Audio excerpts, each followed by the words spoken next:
I'm racked with guilt. I am so racked with guilt. I talked to my wife about this the other day, and I really don't. I tried to shield my wife from a lot of the problems that were going on in here. I sat down and I said, I feel guilty about my friend's death. This is gonna hurt. It's time for the Suffering Podcast. And he was right, though. I refused to see some things. But you also said that in coaching. He'd be on the sidelines when you're coaching football, and he'd point you something out and just change something that I wouldn't see, and I would be like, God, why didn't? Because you get so caught up in everything else that's going on, you don't see the most simplest things. And he saw everything as simple. That's why he was so successful as a police officer. And like him, that I know of him as a supervisor, he would give advice or tell somebody this, and they knew he was behind that decision, so he would never leave them, flapping away. He'd always have their back. You know what I mean? So that's how people felt. Like, hey, if I make the decision, no matter what, Mike was there and he was going to have my back. I had a supervisor like that, so I can kind of envision what the people underneath him saw. I had a supervisor that I knew had my back no matter what happened. Yeah. Unless I did something bonehead stupid, I was going to get called on the carpet for it. And that's important for an officer to. It's not only that's who he was in life. Yeah. You know what I mean? In every aspect. Yeah, he took he took that into his personal life too. But you know what? The one thing about Mike is I don't always think that. I think after the shooting, he reached out like he would be more open, but Well, see, in the beginning of group therapy, he was very open. Yeah, but then as time went on, he kind of extroverted a little bit. He didn't communicate as well, and that's when it started. It took time. It took time. If I look over the course of 10 years of the time that I really, really got to know him and really got close to him, I watched this guy who came into group therapy, saw other officers letting go of their stuff and feeling better about it, and he was willing to jump in and do it. But over time, and this is something that I looked at in retrospect, I wish I would have recognized this when he was alive. I watched him, it's like this circle just went and suck up.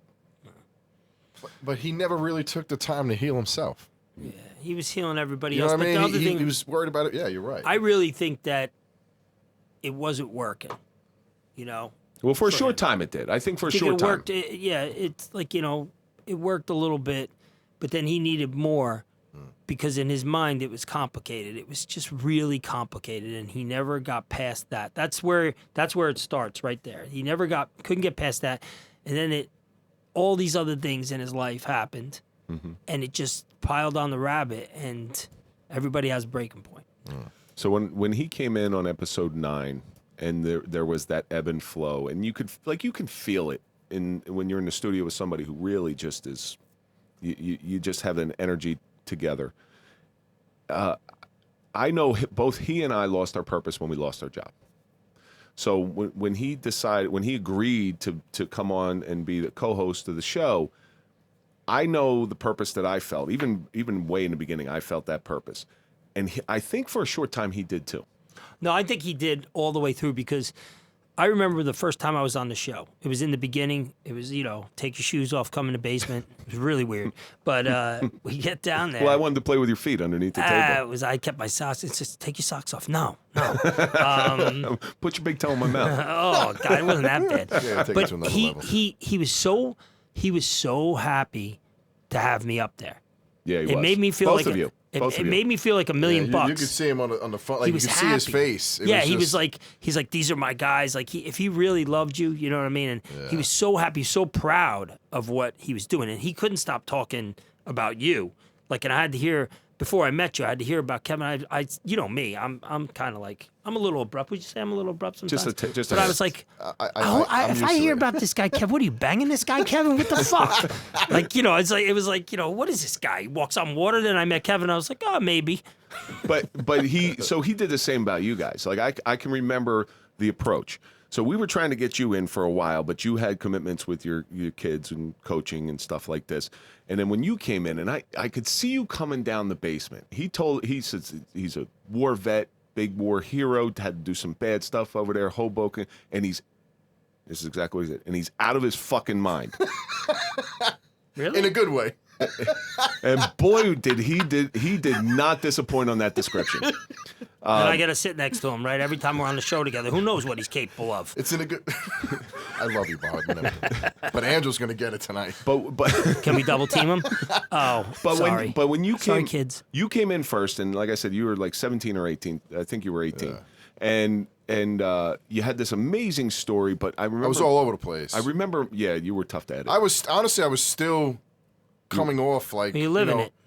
Not only You're that, living but it in your I was, I wasn't doing too great before that. You know what I mean? I just started to, get back to reality. I knew you sitting next to Mike and how he felt about having, like you said, one of his guys in there, one of his friends. Yeah. Went to the academy. I'm going to try to get Nicky Burke He in was there. big, yeah, Nicky- he was big. He was big like that. His like you said, his friends. Yeah. It was big to It him. made him, and that's why he never stopped talking about the podcast. He was, maybe he trickled off in the end a little bit because he was just consumed by other shit. But up till he was just, it was his thing. And you know what? I got to say it. I thought this, when I'm looking back now, if he didn't have this, it would have been long before. So I'm going to give everybody a little My window into what happened towards the end of the show. Him and I, this is kind of lifting the curtain a little bit. So when him and I went out to Florida, that's kind of where the show started to gain some traction. And I said, okay, Mike, we have to go out and promote our show. And the way you promote your show is you go on another show. You go on another show, you talk about your stuff, your incident, and you do it. And I had set him up with several shows. I'd set him up with at least 10. And every time he wouldn't go on. He'd cancel out. I'm not traveling. I'm not doing this. He would just say no. Like he would say, okay, let me talk to him. And then he would cancel out.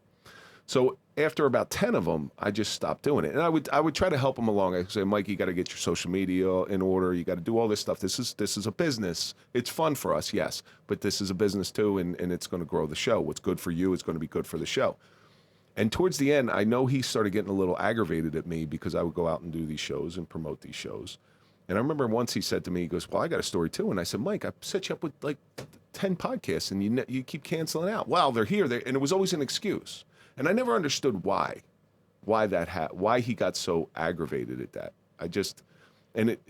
Maybe I did something wrong. That's what I'm wondering. Maybe honestly, I'm just thinking about it now. Maybe because he felt that comfortable with you. No, that's exactly what I was going to say. Great Right? point. If You know he how went out Linus needs a blanket. Yeah. All right? Yeah. So, and Mike, I just obviously thought Mike's about one of the that. strongest people I know, but this is your area of expertise. He came on and he just clicked with you. You guys had great chemistry, but he was like it's not a sidekick or nothing like that. He was just your co-host. And without him, maybe he just felt like, I'm not doing something without Kevin. He never would think you did anything wrong.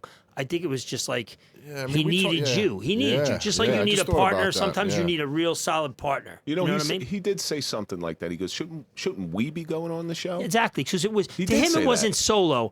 It was we, like people say, Yeah. us. See, I'm like a divide and conquer type of guy.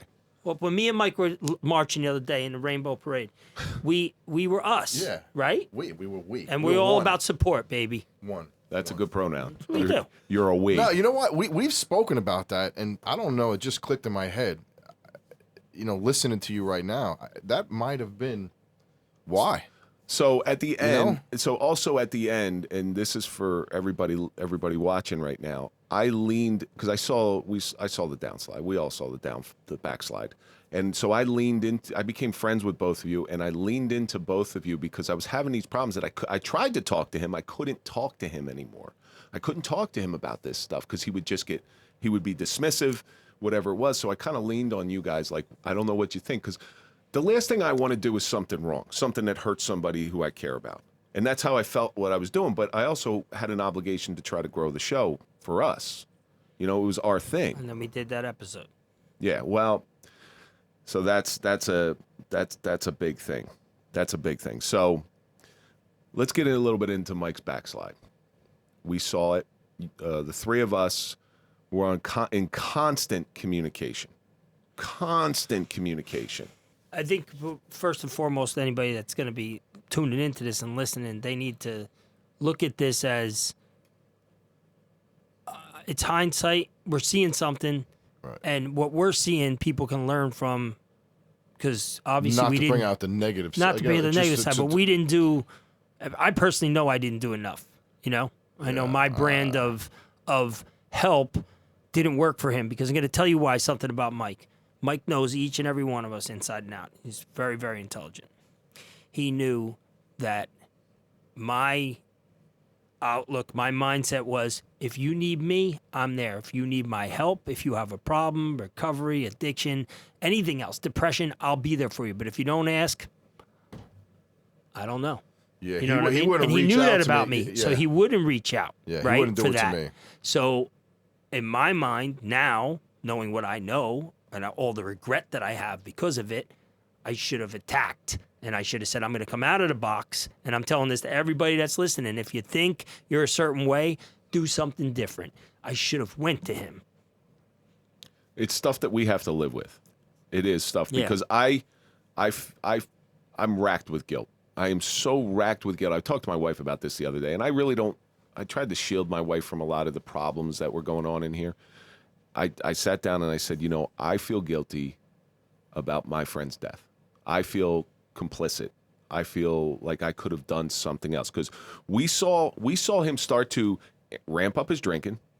We saw him start to do some bad behavior, and our communication was like, "What are we going to do? Like seriously, what? Let's come up with a plan. Let's put our heads together and come up with a plan." It was too difficult because You can't do he an had- intervention. it's not that- I mean, he had so much pride, you know. So any one of us, you know, we've all been there. We've all been to that point, at least, you know.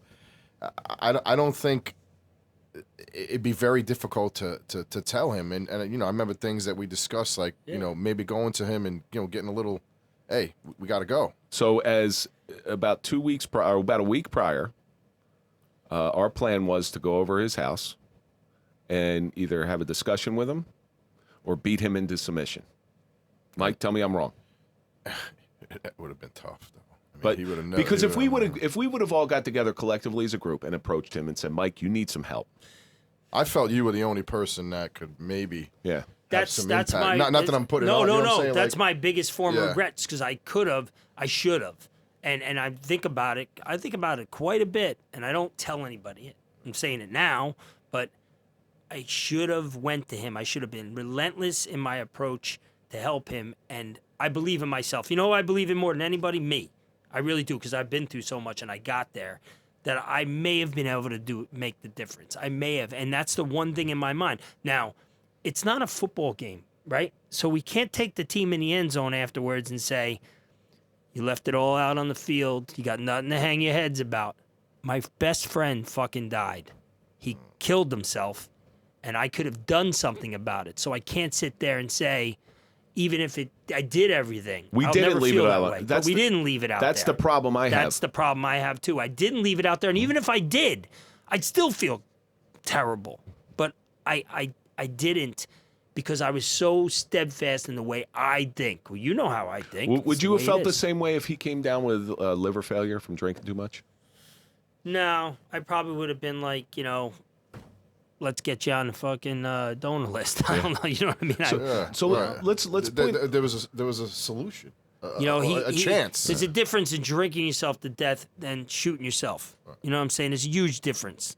It's just long term and painful. The other one's quick, and it leaves all of us here. Thinking like, what could we have done? What are some of the signs that you saw? The one that pops in my head, this like aside from the obvious ones, did either of you notice that towards the end? I'm talking like the last month and a half, 2 months. Mike was repeating himself a lot. Yes. Yeah. He would repeat the same stories. I noticed that he was not only that. I noticed that he wasn't going to the gym, and he was always going to the gym. Even after the surgery and he couldn't lift as much, he would still be at the gym. He was in and out. Sometimes 5 minutes, he would just do some stupid exercise and leave. And I'd be like, where'd he go if I was there?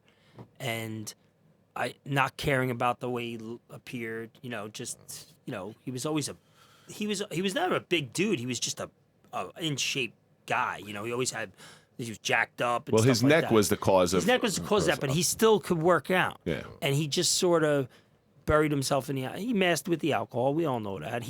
Mike was a routine, a creature of habit. I'm going here, I'm going here, and I'm going here. And then podcast. Easy guy to find. you know? So Did you guys see anything else? I've, obviously, I would text you or, talk. You could see that I'm like, there's something the matter. we had conversations. Yeah, me and him.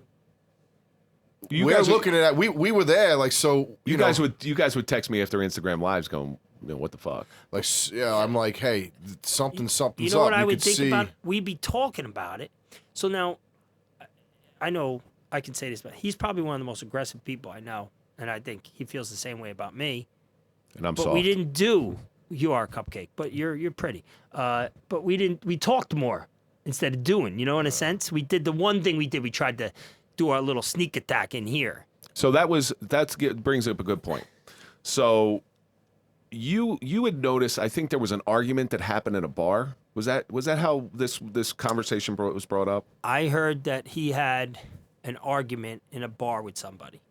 And usually you don't hear him arguing with anybody in a bar because he's always talking to everyone, having a good time. He's not, I can't remember the last time he got in an argument with anybody, got in a fight. Those days were over for him. You know what I mean? He didn't give a shit. And I heard that he was getting in an argument with somebody in a bar. And I kind of was like, tell me more. And, that put up a red flag for me. It did. I was like, You also saw him you have a witness, see him coming out of a liquor store at 9 a.m. one of my friends come up to me and he go, yo, what's up with your boy? I'm like, which one? And he's like, Mike. And I'm like, oh, what do you mean, what's up with him? He goes, I seen him coming out of the liquor store. Then it opened with like a thing. He drank those claws, right? He liked those claws. Seltzer beers, yeah. Seltzer beers. And I was like, I hate to say it, but I'm not surprised. That's his MO. He just would drive around, drink all day. You could see him in some of the episodes after watching him. He was getting angrier. He was starting to. He would shake a little bit. No, not that, but like some of the questions you could see, like he got more and more intense about getting into a fight or like you could just see the like a little build-up. The transformation that was. So when it was really brought to my attention was before this conversation that you and I had at the book launch in Nutley. Yeah. He got so plastered drunk. Now, mind you, I just wrote a book about recovery and overcoming mental health and stuff. And I'm sitting up there talking, and he's heckling me. And I actually got a little pissed at that. Like, he's heckling me. Yeah, but, before, people have to know that all this is out of concern of him and care. You know what I mean? Yeah, it's no, not great like, point. I'm saying? Like, I don't want people... I don't think we're bashing him here. We're not. Yeah. I want people to know We're getting that, to the like, bottom of how you go from being this Right. to not being here anymore. Like, that's the whole thing. But I started getting calls after that book launch. Mind you, I was busy. I was doing my thing. And I started getting calls from people who were there going, yo, what the fuck? What? He was fucking loaded. I watched him, you and I watched him, stumble out of that place and then go to another bar. Yeah. And I was like, obviously I said something, to his girlfriend. I was like, what the fuck? And she's like, there's no answer. It's just like there was no at that point. There's no answer. There's no answer, and there was no. I don't think there was any turning back. But what happens is instead of we're concerned, but you're also upset. You know what I mean? So here we are at a book signing, and this is supposed to be a great moment for our friend, and Mike just took sort of for a period of time, like there towards the end, he just took every opportunity that required drinking to take it to the extreme. And there'd be times when you didn't know he was drinking. I would smell it sometimes. He came in at a football game or something like that, but he wouldn't display this. But he was hammered. So it takes a lot for him to get hammered. We're talking a high tolerance here. He came in here numerous times, drunk. So he came to one of my son's football games, and I'm standing by him. I'm talking to him, and he's reeking of alcohol. He's not displaying. He's not stumbling. No. But he's reeking of alcohol. And I'm like, okay. I let a lot of stuff go. I shouldn't have let it go. I should have said, dude, you're at a fucking 8th grade football game. What are you doing? But I didn't. Okay, I didn't. And then So we all saw these signs, and so Bobby and I are talking after this conversation about him getting into a fight, and I said, so what do? We can't do an intervention. He's going to tell us go fuck ourselves. He's not going to listen. It's just, I don't think it's going to land. And I think you guys both agreed with that. So I said, okay, here's I got an idea. Why don't we bring you guys in? You couldn't make it that night. Why don't we bring you guys in? And we talked about this, and we're going to get into your sobriety journey. But what we're going to do is we're going to try to fashion it with my own. We're going to talk about the I, me, and my, but it's actually going to be about him. So episode, what was that, 159 or 160 something? I was wishing it was 169. It might be. But it's called The Suffering of Sobriety with Bobby Crudell. And if you listen to that, what we were trying to accomplish there is all the stuff that we were talking about, how much better our lives are that we're sober. We're trying to get Mike to turn the mirror on himself. Like trying to plant something. Yeah, You understand what I'm saying? It didn't. It Didn't make wouldn't. it then. If it did, he ignored it all. And I know he thought a couple of times because I'm sure he knew I that know that him. was meant. Like, listen, when I say I know him, I read him like a book. And he's tough to read because he's got that fucking face. But I know. And just little things he does. And You said it to me. I got it. I heard a couple of things, and he knew they're talking about me. But he refused to let it in. And then what I now looking back, it's pure hindsight. I should have attacked that moment like a couple days later and said, "Hey, fuck nuts. That whole thing was about you. I'm worried about you. Let's go." Now I left him a couple of texts and messages after it was too late. Like, "Hey, I'm worried about you. Get back to me." He was already gone. Like, at that point, this is now after this, but right after that episode, when it didn't really phase him. Yeah, he couldn't. You couldn't see when you used to do the Instagram lives No. or anything else. He would text me. I was like, Say, yo, hey, are you watching this? And be like, yeah, I'm like something's. I always watch it after. Like it's us. We've been like dry mouth. I'm like something's. Bobby something's not told right. me the one that hit him the hardest is in the beginning. It was a social media question. I still remember it. And I said, you can't let anybody drown you. Right? That's what it was. Like sometimes you try to throw a lifeline to friends and stuff, but eventually you got to be careful because they could drown you too. And you said that's where his face changed a little bit. Yeah. And I was serious. Like I'm sitting there talking about him. I'm sitting there talking because he consumed so much of my thoughts the last 2 months of his life. It's crazy. I know. I think in the long run that, you have to be cognizant of everything that's going on. And obviously you have to be much more proactive if you think something's wrong. You just can't sit back and think, he'll never do that. But I think because of a lot of the stuff that was being said and a lot of the things that are on the podcast and a lot of the suffering, that he started feeling like, I'm not worth it. This isn't worth it. I'm not worth it. And when you start losing your self-worth, anything's possible. Even for a guy that was as strong as he was. Right. And like you didn't even that specific day, we didn't really even think something like that could have occurred. I So- was like, It never even entered my mind. Maybe he's sleeping or What I should have done, I'm telling you right now. So this is my woulda, shoulda, coulda. What I should have done is I should have had a private conversation with him and said, Mike, I don't want you on the show anymore. I want Mike Failace, clean, sober, and clear next to me. That's the guy who I love. That's the guy who I want next to me. That's the guy who's best for this show. But at that time, towards the last... Well, you did ask me about that. And I said did. no. Right.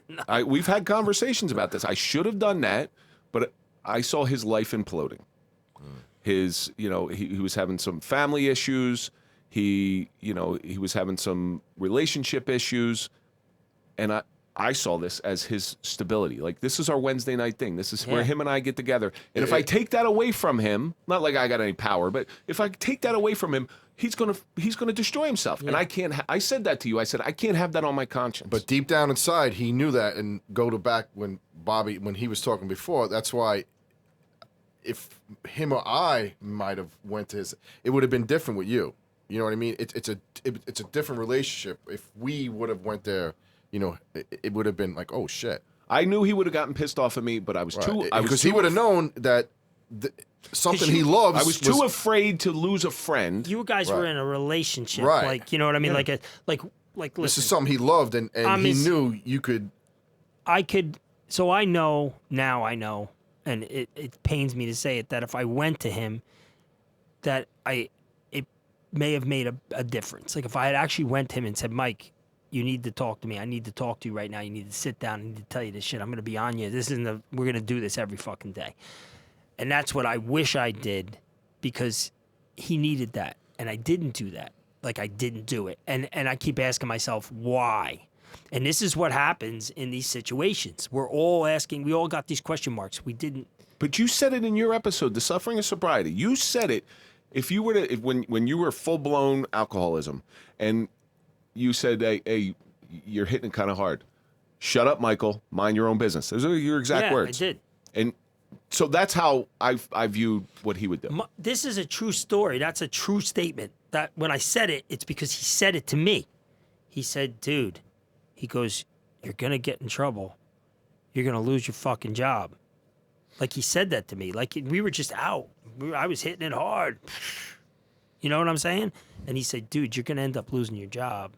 I wasn't like, just, I don't even know why he said it. We were just drinking. He goes, you're just, I said, Michael, shut the fuck up. And he goes, all right. Right. And that's. But he planted a seed in my head. And 6 months later, it takes all those little things. It takes those people like the Mike DePalmas and the Kevin Donaldsons of the world, like to go to you and just say, knowing that somebody cared about you, that ultimately it's you that gets you over the hump. Who's to say that I wouldn't have done what he did if I continued to keep doing that? True. You can never say that you can't get so low. You know what I mean? Now I don't have control over my own life anymore. Now it's got control over me. I'm totally consumed. And it could take control. I want to get to the last day of his life. So it's Wednesday, May 8th.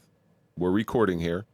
We're recording a gentleman named Seth Gale, which starts airing on Friday, which is Mike's last episode that he did in this podcast. We did our Instagram Live. I get out of the recording. Now, mind you, Mike's sitting over here. I'm not looking him in the face. I can't see anything. Or Instagram Live, he's standing to the next man. I can't see his face. I don't even get into my car and my phone's blowing up from you two. We had a conversation. I spoke to both of you. We had a conversation. And it was like a circle jerk. Something was up. You got to watch the mouth. I think the consensus is there was more than alcohol at play, which Mike was not that guy. No, he wasn't. He was not that guy. I never saw him. I hung out with Mike and drank a lot with Mike, and he would show up over the last. I'm sober. It's going to be 4 years. Before that, we would be hanging out. He'd show up. I would go out with him. He'd meet me at bars, and then I would always disappear and leave him to go wherever because I was the alcoholic, I never saw him do anything. I never saw him do anything except for drink alcohol. That night on the thing, the first thing I said to Mike was, he looks like he's on something. Like I thought maybe he was not himself. Whether it was prescription or illicit, it doesn't really matter. Right. It's irrelevant. But it also alters your mind. Right. You're drinking like that, and it's like, who knows? Maybe mentally. I think checked out. I think that's what. You know what I mean? That was the last ditch effort at some peace, and what it actually did is gave him the courage to do what he had in his mind. Well, everybody knows that alcohol or any kind of substance, it enhances things, and it causes that anxiety. So if you're in a little hole, you're going to go deeper into that hole. But the fixation on your father-in-law's death. Yeah, that's kind of what hit me the hardest. I was like, there's no way he wouldn't be there. Never met the guy, right? Nope. Doesn't know who he is, but fixating on it, Emotional. so emotionally upset and consumed with death. Now, my opinion, and I know maybe you were going to get to this, but I'm just going to say it.